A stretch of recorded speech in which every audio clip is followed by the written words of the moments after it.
မြန်မာပြည်သက်တွေစိတ်ဝင်စားစောင့်မျှော်အားပေးနေတဲ့မြန်မာကိုစားပြုချင်းဖိုက်တာလေး Joshua Ben နဲ့ဘရာဇီးသားကြီး Alexander Pantoja တို့ရဲ့ UFC Flyweight 10 Champion လူပွဲကြီးကတော့မနက်ဖြန်ဒီဇင်ဘာလ9ရက်တနင်္ဂနွေနေ့မနက်ပိုင်းမှာကြီးခွင့်ရတော့မှာဖြစ်ပါတယ်။ဆိုပါပြိုင်ပွဲကြီးကိုတော့အမေရိကန်နိုင်ငံ Las Vegas မှာရှိတဲ့ T-Mobile Arena မှာမြန်မြန်ဆိုင်ကျင်းပသွားတော့မှာဖြစ်ပါတယ်။ UFC 323လို့အမည်ရတဲ့ဆိုပါပြိုင်ပွဲကြီးမှာပရီလင်းခေါင်းစဉ်အောက်ကနေတွဲဆိုင်ပေါင်း9ပွဲမိန်းကက်ခေါင်းစဉ်အောက်ကနေတွဲဆိုင်ပေါင်း5ပွဲနဲ့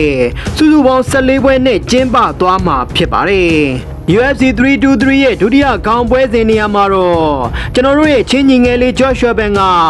UFC လက်ရှိ Flyweight 10 Champion Alexander Pantoja ရဲ့ Champion ကပတ်ကိုစိန်ခေါ်ထိုးသက်သွားမှာပါ။လက်ရှိ UFC Flyweight 10 Champion Pantoja က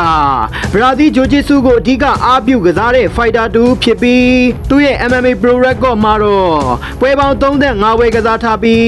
အဲ့ဒီထဲကပွဲ30ကိုအနိုင်ရရှိထားက9ပွဲကိုရှုံးနိမ့်ထားတဲ့အသက်35နှစ်ရွယ် Fighter တူဖြစ်ပါတယ်။အရက်က9ပေ9လက်မရှိပြီး American Top Team ချီမှာလေ့ကျင့်နေတဲ့ Fighter တူလည်းဖြစ်ပါတယ်။ Pantoja ရဲ့ UFC Record ကိုကြည့်ရမယ်ဆိုရင် UFC မှာ18ပွဲကစားထားပြီးအဲ့ဒီထဲက14ပွဲနိုင်3ပွဲရှုံးနိမ့်ထားတာပါ UFC မှာနောက်ဆုံး10ပွဲဆက်အနိုင်ရရှိထားပြီး2023ခုနှစ်မှာချန်ပီယံကပတ်ကိုရရှိထားတဲ့ Fighter တူဖြစ်ပါတယ်ချန်ပီယံကပတ်ရရှိပြီးတဲ့နောက်ချန်ပီယံကပတ်ကာကွယ်ပွဲ4ချိန်ထိထိုးသက်ထားပြီး4ချိန်သလုံးကိုကာကွယ်ထားခဲ့နိုင်တာပါJoshua Ben နဲ့ပွဲစဉ်က5ချိန်မြောက်ချန်ပီယံကပတ်ကာကွယ်ပွဲလေးဖြစ်ပါတယ်ပွဲမတိုင်ခင်ပွဲကြိုပြောစကားတွေမှာတော့ Pantoja အနေနဲ့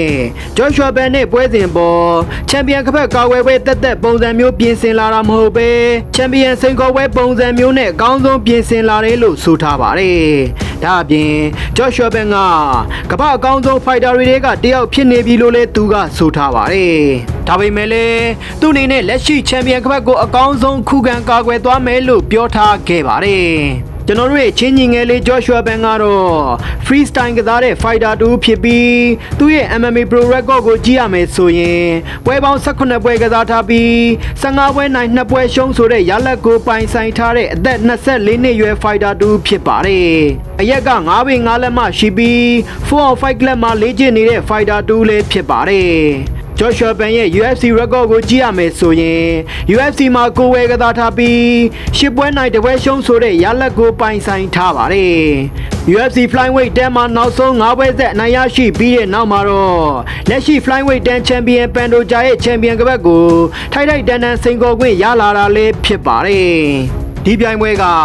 Joshua Ben အတွက်သမိုင်းဝင်မှတ်တမ်းကောင်းတွေများစွာရရှိမဲ့ပွဲစဉ်မျိုးလည်းဖြစ်ပါတယ်။ Joshua Ben နဲ့ညီကိုလိုချစ်ခင်ရင်းနှီးတဲ့အောင်လာအင်ဆန်ကတော့ Joshua Ben ရဲ့ချန်ပီယံလူပွဲကြီးကိုကြည့်ရဖို့မဆောင်နိုင်တော့လောက်အောင်ပါပဲဆိုပြီးထုတ်ဖော်ပြောဆိုထားပါတယ်။ဒါအပြင်ပြိုင်ပွဲမကျင်းပမီ2ရက်လိုကလေးက Joshua Ben ရှိတဲ့ Las Vegas ကိုရောက်ရှိနေတာလည်းဖြစ်ပါတယ်။ဒါကအတွေ့အကြုံရဲ့ Fighter 2အနေနဲ့